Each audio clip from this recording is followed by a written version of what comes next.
Love this podcast? Support it and sponsor today. Simply head to ozcastnetwork.com for details.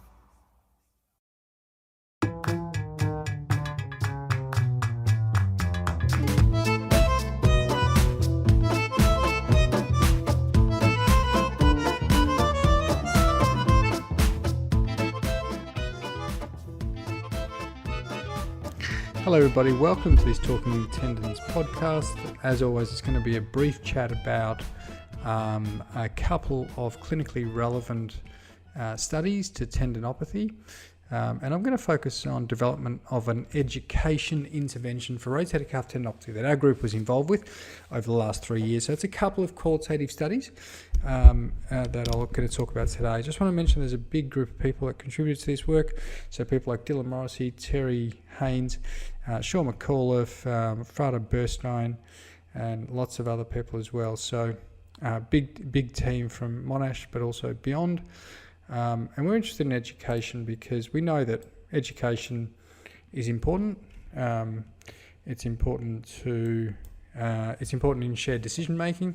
It's important for patients to understand their condition and all the biopsychosocial aspects of their condition. It's important for them to develop skills in self-management. All these things take education. Guidelines recommend education for tendinopathy, which is a funny one because we don't really have any guidance on what to do and how to deliver education, yet the guidelines tell us that we should be doing it. And that probably is the motivation, or at least one of the motivations why we sought to undertake this work. So the first study was by lead author Jenny White, and it was basically an exploration of health professional attitudes towards education for rotator cuff tendinopathy. So we basically interviewed 8 multidisciplinary. So we had a surgeon, we had docs basically, as well as physios, and we asked them about education. And you can see that there's an interview guide in there. I'm not going to go through that in detail, but in effect, what do they think is important to deliver as part of education for rotator cuff tendinopathy? So I'll just talk you very briefly, and I will link the actual papers, but I'd recommend having a look at them for more detail. This is going to be a very, very quick brush over some of the key aspects that we found. So important themes that we found. The need for early and focused education. So there was a real report among the expert clinicians that you need to educate people early. You need to provide focused individual education. That was a theme that came across quite strongly, with some people going as far as saying, look, if you haven't spent a good chunk of time the first time you see them on education, you're probably going to lose them. You've got to set them up in the right way with the right education to start with, which was really interesting because it's sort of probably something that is not almost not possible in a lot of the healthcare settings that we actually work in. The education needs to be individualized. So it could be related to, patients' concerns, anxieties, hypervigilance. It could be related to just the treatments that are required. As I said earlier, it could be related to the prognosis of the condition, but that could be quite targeted. So it can't be a one-size-fits-all. You can probably provide education that is quite generic, but then it needs to be targeted to the individual in front of you, at least initially, towards what is perceived to be, the experts thought, the most important pressing issues for that individual. So that was another theme that emerged. I'm just having a look through these themes, which is just lots of text, so it's hard to decipher the important ones as I do this podcast now. Another thing that I picked up on was mixed messages. So often, people will see multiple people and they come to you with all these, different ideas and mixed messages. So part of our role is to actually then untangle that and to ensure that after they've left us, they're leaving with the right idea. So sort of, I guess, tackling, that falls under tackling some of the misconceptions they might have. And it could be around pain, it could be around pathology, and that might lead to sort of, certain anxieties, kinesiophobia, etc. So that was also a theme that emerged, which was interesting.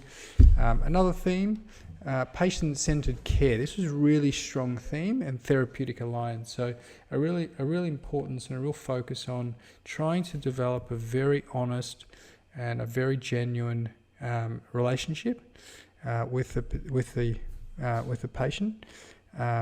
Was seen as extremely beneficial to conveying and having the patient's trust and understanding, taking on board some of the messages that you're providing.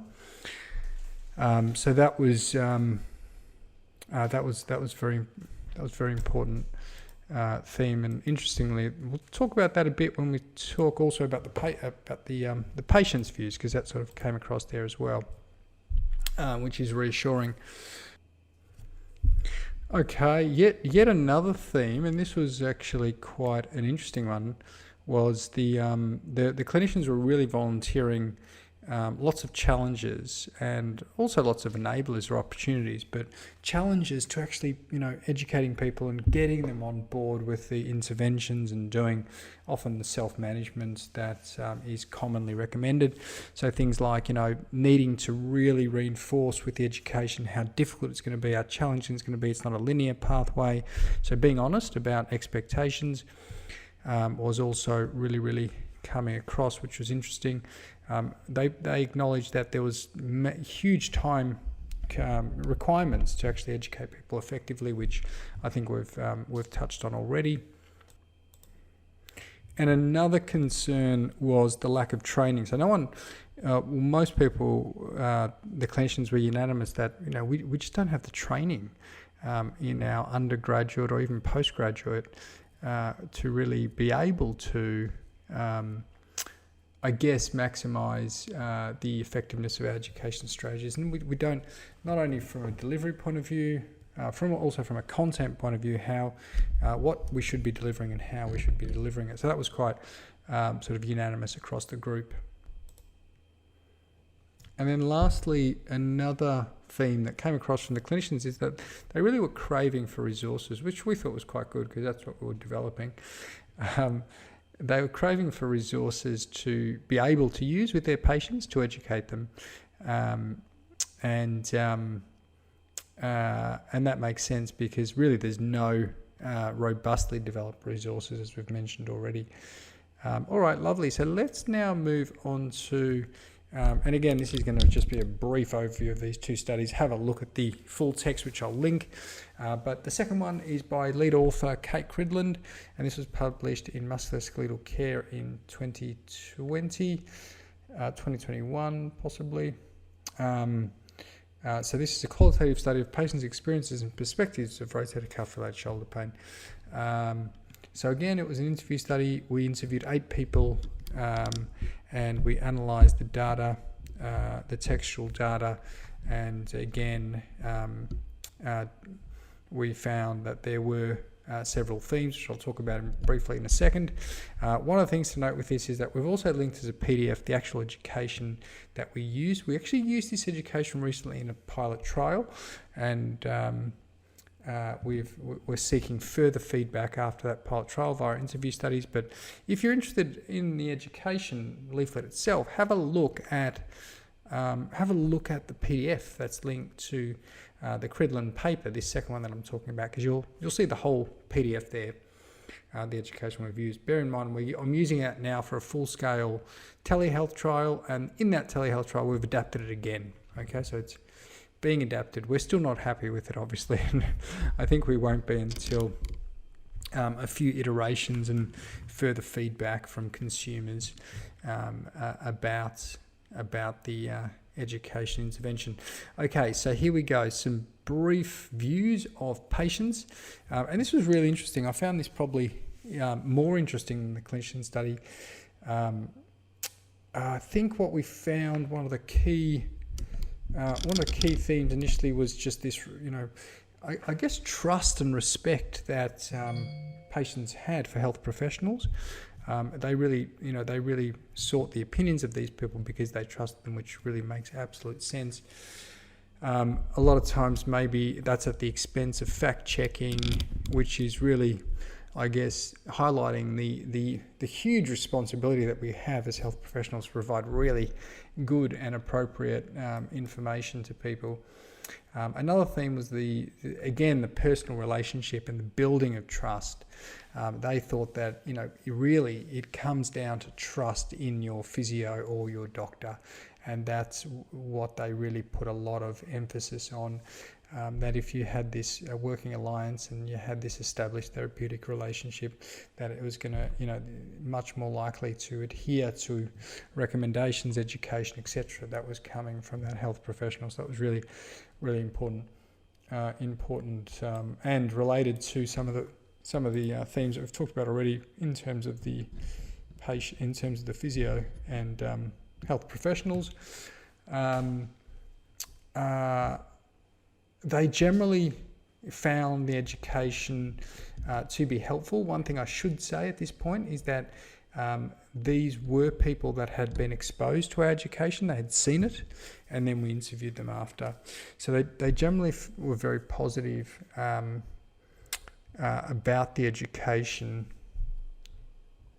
but they also very clearly said that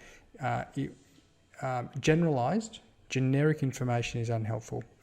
And if they had something that was just online and it wasn't individualized to them, they wouldn't necessarily trust it, because they wouldn't know, does it actually apply to me? I don't think it actually applies to me. It probably doesn't. So it does need to be individualized to a certain extent. And that sort of also relates to another point that they made, which is very interesting.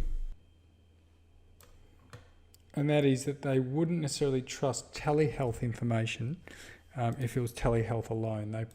They would prefer it if they had some health professional that was partly delivering. So that, speaks to this sort of, should we be doing just telehealth or should we be doing hybrid models?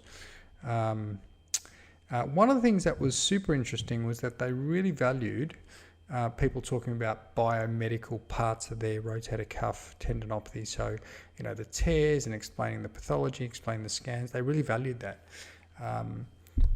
And they valued people getting out, the typical sort of model of the shoulder and talking through all the anatomy and talking through the pathology, which, obviously is important, but needs to be put into context of, into biopsychosocial context, but also the actual, meaning of the tears and how relevant the tears might or might not be, or and also pain mechanisms possibly not being just because you've got a tear there. So all these factors, I don't know, got the sense that possibly some of that was lost on some of the interviewees, and that there's still work to be done in terms of explaining and educating this biopsychosocial approach. They were, I wouldn't say fixated, but they were very strong on their appeal to the biological processes that were going on. I guess that makes sense because it's very intuitive to think about our musculoskeletal problems as, primarily something bio, as opposed to the psychosocial elements, which aren't as intuitive. So, the next theme, and again, I'm just working this out on the fly here, but the next theme, participants wanted relevant and practical education. They really were craving basic answers to questions like, what can I actually do to get this better? How can I modify my activities? How much pain is acceptable? They really like that information because it's practical. So anything practical they can implement, so anything leading them towards self-management was very much appreciated. So that was interesting and reassuring.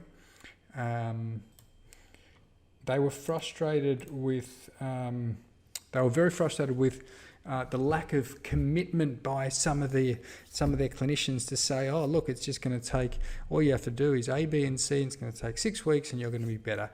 Often there was much more uncertainty in the way that information was conveyed to them, like, oh, it could be 6 weeks, but you know what, it might take longer, could take 12 weeks, could take a year, some people don't get better, etc. So the lack of certainty in the expected time frame was frustrating for some, but they sort of understood it at the same time. So it was sort of, they did understand it. And they also made the comment that they much preferred health professionals to be very honest and direct. So they wanted direct conversations. They thought they were beneficial, frank conversations about prognosis and what it's going to take and what they need to do, rather than to sort of not have honesty in terms of how the information is presented. And I guess, again, that speaks to sort of evidence-based practice and patient-centeredness, because we need to be able to, in an honest way, convey what the evidence is with the uncertainties that are present within the evidence base. And then lastly, probably the last one that I'm going to pick up on for this podcast is that they also appreciated, as did the clinicians, early education. So that makes sense. When you've got something wrong with you, you sort of want to know early what's going on, what can I do to fix it, how long is it going to take, etc., etc. So there's some really nice parallels between the patient study and the clinician study. We have tested this, as I say, in this interview study, in these 2 interview studies, but we've also tested it now in a pilot trial which has been published, and we're currently doing a full-scale trial using an adapted version, an improved version of this intervention for 333 people that we're recruiting for this full-scale randomised trial. So, yeah, look, it is definitely a work in progress, but I thought that might be of interest to people. Once again, I'll link the papers in the notes, but I'll also link the PDF. Okay, that will be I'll link the PDF. I'll link the paper which has the PDF embedded in it. So have a look at the PDF of the actual education intervention. Thank you very much for listening. See you next time.